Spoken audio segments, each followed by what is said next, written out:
In this video, we're going to talk about how the worksheet can help you track your payables, your outgoing money, and also your receivables like dues. And these are split into two different sheets. And so I'm going to go and I'm going to start by talking about payables. Now remember, we just looked at the budget and I said that the payables tab is going to flow into our spent columns here. So let's go ahead and look at fall payables. This has a lot of information in it already, and this is just kind of gets filled in over the course of the semester. Now, a lot of it already makes sense. You're going to put in the date that you cut the check, for example, how much was due, how much you actually paid. So, for example, if you have an amount due but you haven't paid it yet, that's something you might want to record. Who you paid it to, and then what budget it comes from. And it's really important that you fill in the from what budget, and you'll notice there's just a drop-down menu with all of those sub-budgets listed.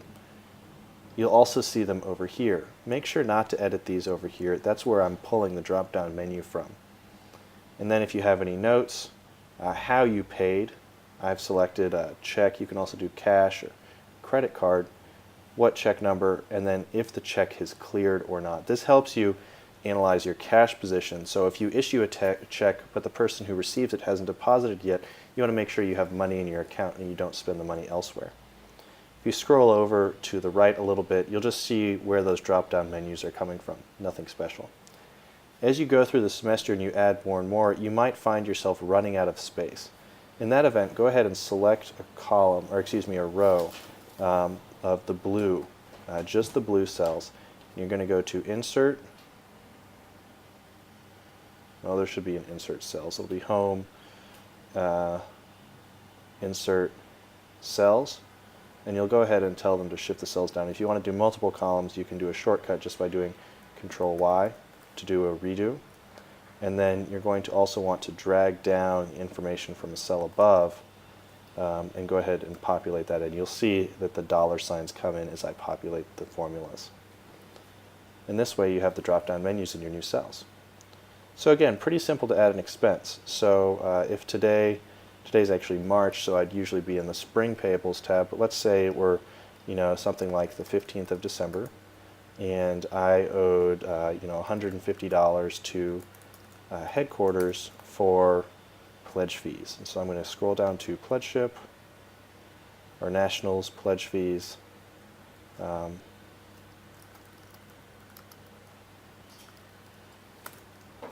going to pay that by a check, and we'll call it check 999. And once I actually cut the check, I can come back here, fill that in. And once headquarters actually deposits the check, I'll change my N for no to a Y for yes. And the Y and N affects this cash position tab up here. So that's payables. There's another tab, the Spring Payables tab, which is almost identical. Let's also talk about receivables briefly.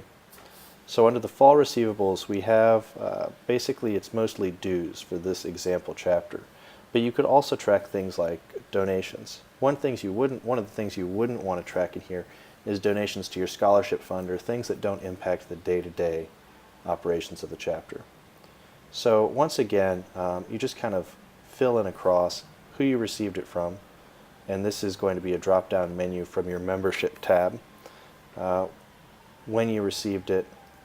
When it was due, when you received it, how much you received, and then this, how much was due, how much you received, any late fees that might apply, and then this transaction fees we'll get to in a second, and that kind of gives you your net. The target budget is almost always dues again. Any notes you want to add. You'll note over here that we have a variety of ways you can pay. In our case, this chapter used the Square credit card reader, which charges a transaction fee, a percentage transaction fee. So you'll notice that this transaction fee will automatically subtract 2.75% of the total received to give us what we're actually making after the transaction fees. Once again, if you have a check number, you fill that in, and then you can also tell the system whether you've deposited the checks or not, which again will impact a kind of sense of how much cash you've received and then how much you have that you haven't deposited yet in your checking account to help you manage your cash position. Again, scrolling over to the right, you see where these drop-down budgets are coming from. As you fill in your membership page, these received from options will populate. Target budgets are from the budgets page, and then of course payment forms, you work it as necessary. If you're using Greek bill, you can just switch Square to Greek bill, and I think Greek bill has a 2.75% as well. But if you needed to change that, you could just go in here, change the 0.0275 to, let's say it was like 2.5, and then you'd want to drag that change down across all of the cells.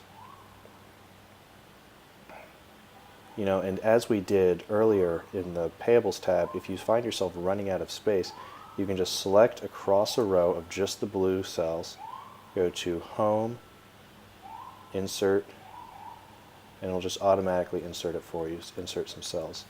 Once again, Control Y to do a little shortcut. Make sure you drag down the formula, and you're good to go. So that's all for payables and receivables, and as you go through the year, just make sure you keep up with these.